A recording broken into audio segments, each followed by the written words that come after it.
तो मतदान का तीसरा चरण जैसे जैसे करीब आ रहा है, आरक्षण का मुद्दा भी और ज्यादा भड़कता हुआ नजर आ रहा है। प्रधानमंत्री नरेंद्र मोदी ने एक बार फिर से कांग्रेस पर बड़ा हमला बोला है, तो कांग्रेस ने भी बीजेपी से आरक्षण पर गारंटी मांग ली।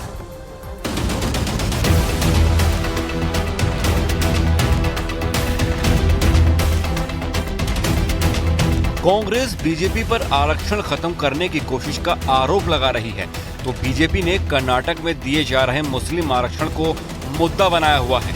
अब प्रधानमंत्री ने गुजरात के बनासकांठा से कांग्रेस को सीधी चुनौती दे दी कि लिखकर दें कि देश में धर्म के नाम पर आरक्षण नहीं देगी।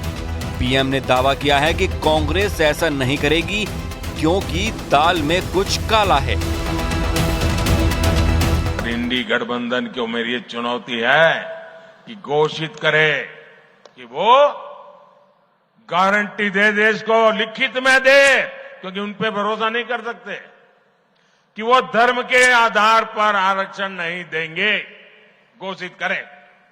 दूसरी घोषणा करें, एससी, एसटी, ओबीसी और सामान्य वर्ग के आरक्षण को कभी भी हाथ नहीं लगाएंगे। अगर उनमें हिम्मत है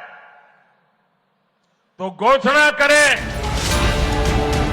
केंद्रीय मंत्री अमित शाह ने भी दो टूक कहा है कि बीजेपी पूरी तरह से आरक्षण का समर्थन करती है, लेकिन कांग्रेस ने आरक्षण को लेकर लोगों में भ्रम फैलाने के लिए उनका एडिटेड वीडियो फैलाया है। 16 साल से हमने आरक्षण को कभी छुआ नहीं है, न छूना चाहते हैं।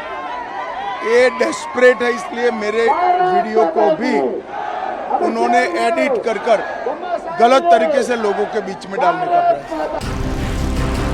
बीजेपी के आरोपों पर कांग्रेस ने जोरदार पलटवार किया। उसने आरक्षण की सीमा पर प्रधानमंत्री से सीधा पूछ डाला। मैं उसी प्रधानमंत्री से पूछना चाहता हूं कि क्या अनुसूचित जाति, अनुसूचित जनजाति और पिछड़े वर्गों के लिए जो 50% सीमा लगाया गया है, क्या उसको हटाएंगे या नहीं? सीधा जवाब दीजिए। हमने सीधा जवाब दिया है, खड़गे जी ने सीधा जवाब दिया है, हमारे न्याय पत्र में इसका सीधा जवाब है।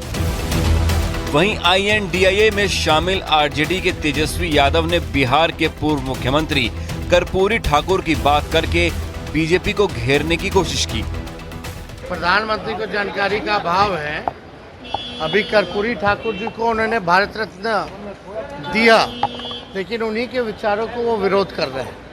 जब पहली बार कर्पूरी ठाकुर जी मुख्यमंत्री बने थे, तो जितने भी सामाजिक तौर पे पिछड़ी जातियां थी, चाहे किसी भी धर्म के हों, सबको पहली बार आरक्षण मिला था।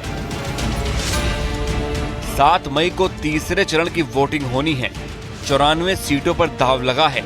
सीटों का यह आंकड़ा किसी भी पार्टी को सत्ता तक पहुंचा सकता है। ऐसे में आरक्षण जैसे गर्म मुद्दे को उठाकर बीजेपी और विपक्ष अपनी जीत पक्की करने की कोशिश में लगे हैं। दिल्ली के नजदीक उत्तर प्रदेश के नोएडा और गाजियाबाद के भी कई स्कूलों को बम से उड़ाने की धमकी दी गई। इन दोनों शहरों की सीमाएं दिल्ली से लगती हैं, इसलिए इन दोनों शहरों में मौजूद बड़े स्कूलों को धमकी भरे ईमेल मिलने के बाद हड़कंप मच गया। और इसी वजह से नोएडा और गाजियाबाद की पुलिस ने भी बिना देर किए स्कूलों में तलाशी अभियान शुरू कर दिया। इस तलाशी अभियान से पहले उन स्कूलों की छुट्टी कर दी गई जिनमें बम रखने की धमकी दी गई। इसी वजह से स्कूलों के बाहर अफरा तफरी का माहौल बन गया। गाजियाबाद के चंदन नगर इलाके में मौजूद DAV स्कूल से जो तस्वीरें सामने आई, उनमें एक तस्वीर में डॉग स्क्वाड स्कूल की जांच करता दिखा। खोजी कुत्ते स्कूल की हर मंजिल और हर क्लासरूम की जांच करते नजर आए। पुलिस के बड़े अधिकारियों की निगरानी में स्कूल के चप्पे चप्पे की तलाशी ली गई। इसी तरह नोएडा के स्कूलों में भी पुलिस की टीम ने तलाशी अभियान चलाया। सभी बच्चों को सकुशल घर भेज दिया गया है। अभी फिलहाल एक बार थोरोली हम लोग चेक कर चुके हैं, फिलहाल कहीं कोई इशू नहीं है। फिर भी हमारी जो टीमें हैं वो रीचेक कर रही हैं। अचानक स्कूलों की छुट्टी होने की वजह से स्कूल के बाहर गहमा गहमी का माहौल बना रहा, क्योंकि हर कोई अपने बच्चे को स्कूल से सुरक्षित निकालने के लिए बेचैन दिखाई दिया। हालांकि नोएडा और गाजियाबाद के स्कूलों में भी कई घंटों की जांच के बाद पुलिस को कुछ भी संदिग्ध नहीं मिला।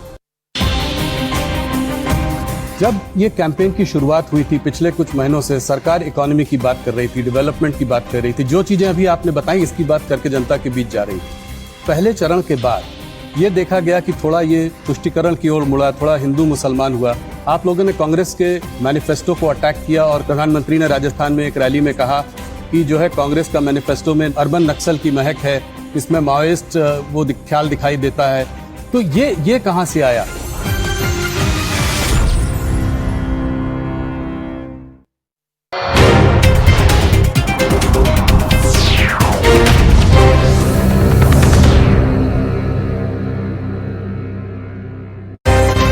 से पहले उन स्कूलों की छुट्टी कर दी गई जिनमें बम रखने की धमकी दी गई। इसी वजह से स्कूलों के बाहर अफरा तफरी का माहौल बन गया। गाजियाबाद के चंदन नगर इलाके में मौजूद डीएवी स्कूल से जो तस्वीरें सामने आई, उनमें एक तस्वीर में डॉग स्क्वाड स्कूल की जांच करता दिखा। खोजी कुत्ते स्कूल की हर मंजिल और हर क्लासरूम की जांच करते नजर आए। पुलिस के बड़े अधिकारियों की निगरानी में स्कूल के चप्पे चप्पे की तलाशी ली गई। इसी तरह नोएडा के स्कूलों में भी पुलिस की टीम ने तलाशी अभियान चलाया। सभी बच्चों को सकुशल घर भेज दिया गया है। अभी फिलहाल एक बार थोरोली हम लोग चेक कर चुके हैं, फिलहाल कहीं कोई इशू नहीं है। फिर भी हमारी जो टीमें हैं वो रीचेक कर रही हैं। अचानक स्कूलों की छुट्टी होने की वजह से स्कूल के बाहर गहमा गहमी का माहौल बना रहा, क्योंकि हर कोई अपने बच्चे को स्कूल से सुरक्षित निकालने के लिए बेचैन दिखाई दिया। हालांकि नोएडा और गाजियाबाद के स्कूलों में भी कई घंटों की जांच के बाद पुलिस को कुछ भी संदिग्ध नहीं मिला। राजस्थान की हॉट सीट बाड़मेर से निर्दलीय प्रत्याशी रविंद्र भाटी को Z+ कैटेगरी की सुरक्षा देने की मांग तेज हो गई। राजपूत समुदाय के लोगों ने राजस्थान के जोधपुर में इसके लिए प्रदर्शन किया। वो सड़कों पर उतरे और कलेक्ट्रेट के बाहर इकट्ठा हो गए। इन लोगों ने वहां खूब नारेबाजी की और आक्रामक तेवर दिखाते हुए बाड़मेर से निर्दलीय प्रत्याशी रविंद्र भाटी के लिए Z+ कैटेगरी की सुरक्षा की मांग की। इन लोगों ने वहां खूब नारे लगाए। राजस्थान की शिव विधानसभा सीट से विधायक रविंद्र भाटी को सोशल मीडिया पर जान से मारने की धमकी मिली थी और राजपूत समुदाय के लोग इसीलिए परेशान दिखे। राजपूत समुदाय के इन प्रदर्शनकारियों ने कलेक्टर को एक ज्ञापन भी सौंपा और इसी ज्ञापन में रविंद्र भाटी को Z+ कैटेगरी की सुरक्षा देने की मांग की गई। Z+ की सुरक्षा शीघ्र प्रदान की जाए। Z+ कैटेगरी की सुरक्षा प्रधानमंत्री की सुरक्षा में तैनात SPG के बाद आती है और अगर रविंद्र भाटी को ये सुरक्षा दी गई तो उनकी सुरक्षा में 36 जवान तैनात किए जाएंगे। इनमें 10 से ज्यादा NSG कमांडो के साथ दिल्ली पुलिस, ITBP या फिर राज्य के पुलिसकर्मी शामिल होंगे। उधर उत्तर प्रदेश की मैनपुरी सीट पर चुनाव प्रचार करने पहुंचे शिवपाल यादव की जबान फिसल गई। उन्होंने मंच से बीजेपी को हराने की नहीं बल्कि जिताने की अपील कर डाली।